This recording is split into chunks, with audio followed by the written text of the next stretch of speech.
Just a little dig there. So is Termalling normally cross country or no actually? You don't have to. You can just stay on the hill and catch thermals all day and Have fun. which is a really nice thing to do to start with, because once you start flying cross country and landing somewhere where you didn't take off, the logistics in the afternoon and getting back to your car are a pain in the ass, to be honest, but it is such a cool thing that it's worth it. So but you can have a really nice time just bubbling around like Winton and flying around in front of the hill and catching climbs and pushing back forwards into wind and getting another one. Because generally the thermals will move towards the hill. So you just like get up high and then push into wind. And is there a difference between spring and summer thermals? Yes, and autumn thermals. Yeah. Of course. Yeah. So spring thermals, the surrounding air tends to be cooler, and so the thermals tend to be a little stronger. Yeah. Okay. More defined, and then by the time you get to the autumn, yes, they're still releasing, but everything's kind of generally a bit warmer, and so things tend to get a bit more benign. Okay. So that's kind of ideally you spend the summer building skills, and then come the autumn you start saying, you know what, this feels like a nice gentle thermal. I'll go up on this. So start giving people lifts in cars, as in, if you see a hitcher, pick them up, because karma is real. So you can hit it back. Seriously, a few years ago, we were all learning to fly the cross country and the Elderslie Valley and the Broadmarsh Valley and those bits and up towards Baghdad and Co. Those three things were just great from winter. You just can take the thermal up and have your first flight, maybe cross past the vineyards into Baghdad Valley, land down there, and then the next time the wind's slightly the other way, so you go down the Elderslie Valley and oh shit, I'm on a ridge and I can get a second lift, and you end up further down, and then you start worrying about power cables and all those things, and how do you determine where the wind's blowing when you're coming into land without a windsock in the landing field? Again, back to that progression thing. One new thing in every flight. Yeah. I've picked a thermal, I've come back to the hill, I've done that, I've picked a thermal, I've gone to another hill. What's my new bit in that one? Not, I'm completely pumped because I've found a thermal and I've done 2 thermals and I'm completely goosed and I'm coming into land now and I haven't got a clue what's happening, and I land downwind. It is amazing how fried your brain will be after your first cross country. Like it just takes so much concentration because everything's so new and trying to read the terrain and the clouds and stuff to figure out what the air's doing. You just totally overload, and that's why you need to have your fundamentals down, getting a little bit of just being naturally able to feel the wing lift that side and just catch it and keep it level, keep it where you want it to be. That has to be totally second nature without thinking about it before you go and fly in rowdy thermals. Otherwise, your brain will not cope. It's just too much. So there is a second. If you've got an Android phone, there is a second simulator which isn't Termalling. It's called Flight Club, and this one is brilliant because so at some point when you're flying, when you're low in the thermals, you're worrying about you're looking, what's that thing? Where do the thermals release? Well, they release from ridges. They release from, if I turn the world upside down, they release from where paint would drip off. Yep. Okay, but at some point, I've come up maybe another 500 meters, and the ground doesn't matter anymore. Those little fluffy clouds at the top do. And if they're this shape, they're doing something. If they're this shape, they're doing something entirely different. And I won't ruin the surprise, because if you do go and get Flight Club and play with it, it's a free app.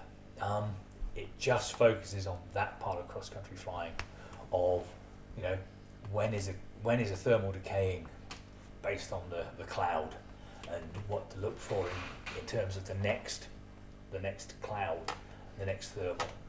And so it's that transition from looking at the ground, there's a ridge line, there's a row of trees that might trigger, and to that point where you're looking at the clouds above and trying to make decisions based on those. in that lower part, I would say, don't think that you have to scratch. Yeah. Dickheads scratch, and they get hurt. You know, if you're on a rowdy day, if you're below the 200 meter mark above the ground, you know, estimate of whatever it is, focus on landing. Don't focus on that little thermal, you know, that little thermal that might trigger, that I can quickly hook into and spiral into the ground from. The first few flights, and you know, when you start that thermaling, just once you start getting tired, look for the landing. Don't try and eke it out forever. Yeah. Well, yeah, Yeah. Mikey's one the other day Yeah. was a classic case Yeah. of scratching close and, Yeah. and fight, you know. Did you guys hear about Mikey? Flew from off Mount Wellington over to Collinsvale and then down to Huonville, and like it was an amazing flight. But as he was getting in, like it was late in the day, they didn't realise that the sea breeze had come in, and he flew into a little rotary valley. Like, and he said in hindsight he could see all the indicators were there, but he was just pumped. And Cyril was climbing, so he just went in underneath him in this really narrow, tight valley, and this little punchy thermal blew out, and he collapsed. And said he was like, he's actually trying to get to his reserve, and the wing recovered. He was like, okay, well I'll take that, but he was just about to throw his reserve, like, and that was, you know, just the end of a 3.5 hour flight or whatever, and a bit tired, and it just happens like that. And he was, you know, 120 metres above the ground or something when that happened. And that's low, like, you know, that's like the hills that we fly off here. You know? So basically, if you're taking off here, and you just be prepared to just go and land straight away, because that's your landing pattern height is where we're taking off from, which makes that's why flying cross country in Tassie is so freaking hard, because we're starting from low saves, or we're below where most people would be setting up from a landing every flight pretty much. So yeah, that's actually kind of good news about knowing now what did it, because from the first reports, I just thought that was completely out of nowhere. Like someone like Mike couldn't see that. But you reckon if now knowing what he knows now, he should be able to see those conditions? Yeah, he said he wouldn't have gone in there now. Like, so what was it? It was. But also, well, if you'd gone in there, you wouldn't be fighting to get back up. You'd be saying, right, how can I mitigate any disturbance by keeping things into a in a I'm coming into as a landing pattern. Yeah, it's a landing pattern with conservative control. And that was part of it. He saw Cyril climbing 50 metres above him and thought, oh, I'll jump in that. So he slowed down and did some really tight turns, because all the thermals are really, you know, they're cone shaped, they're really small down low. So he was already flying slow and already banked over super tight, and then his wing just went. So, you know, he didn't have any speed to be able to put a control input in and have an effect, because he was already flying slowly and close to, you know, kind of stall point and stuff anyway. So, he didn't give himself So any that's head start. effectively what happened. It stalled out on one side, you think? Yeah, he over like it collapsed and one side shot, and he tried to catch it, but because he was in sinking air, he just popped out of the thermal. Yeah. So then he was in rapidly sinking air, and by doing that, he basically went parachutal. So it was just descending straight down. Yeah. And eventually, he put his hands up high enough for it to refly, and then it surged. But yeah, while it surged because basically he put his hands up so that To he try and could get a reserve. go for reserve. Yeah. That's what saved it. Yeah. And then he was still high enough to recover the glider, skim across the top of the trees and land. Yeah, okay. So, in hindsight, Did it was listen to all these accounts and stuff on yeah.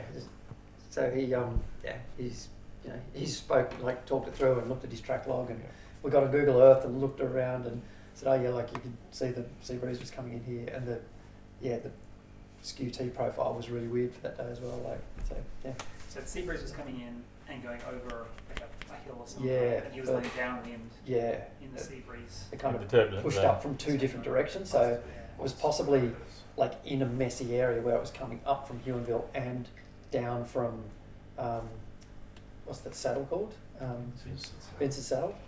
So I was coming down from there and in here, and it was kind of, and it was a little side valley that was like a little slot. So yeah, it was just a silly decision. So what were the signs he could see? Basically, the direction of the wind on the water coming in from. No, he couldn't see any wind on the water, but said he could feel that the air was different and from where they'd been flying up higher. Oh, So, okay, right. yeah. And yeah, it was just like, you know, he said he could feel that the air was a bit funky, but just going into a narrow little valley, it was only like a couple of 100 metres across on a side of a big valley, so it was always going to be turbulent. Yeah, okay. That's Yeah. And it's more that transition from flying cross country to I'm entering my landing sequence. Yeah. You know, there's something in here which, let's just land. Because actually I spoke to Godfrey up in Manila Yeah. about that. 'Cause it's only in competitions that he'll, you know, push the envelope, Yeah. particularly on a performance wing. Launch, high, land. Yeah. Yeah.